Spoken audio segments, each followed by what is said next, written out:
গরম গরম ভাতের সাথে খেতে দারুণ লাগে। ভর্তা যদি সাথে থাকে খাওয়া জমে যাবে। এখানে বেগুনের ভর্তা বানানোর জন্য নিয়ে নিচ্ছি একটা বেগুন, টমেটো আর আলু।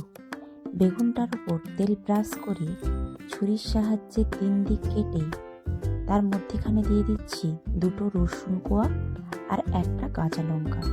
এইভাবে আমি 3 দিকে দিয়ে দিলাম। তারপর গ্যাসের ওপর স্ট্যান্ড বসিয়ে বেগুন আর টমেটো ভালোভাবে পুড়িয়ে নিচ্ছি। দেখো, তারপর এই সাইডে আলুটা প্রেসার কুকারে সেদ্ধ করতে বসিয়ে দিয়েছি। তারপরে 3টা লঙ্কাও একইভাবে পুড়ে নিলাম। তারপরে আমি রসুন কোয়া আর কাঁচা লঙ্কা বের করে বেগুনের ছালটা ভালোভাবে পরিষ্কার করে নিয়েছি। টমেটো আমি পরিষ্কার করে নিলাম।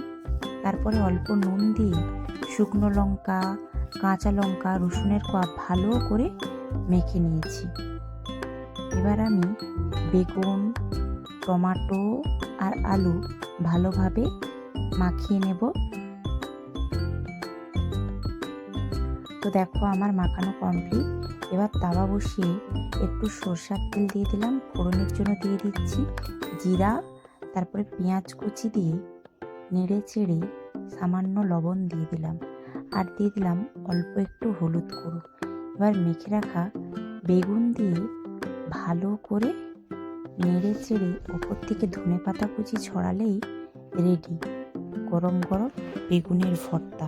এই বেগুনের ভর্তা খেতে কিন্তু দারুণ লাগে, তোমরা কিন্তু অবশ্যই ট্রাই করো। বন্ধুরা, আমার বেগুনের ভর্তা রেডি হয়ে গেছে।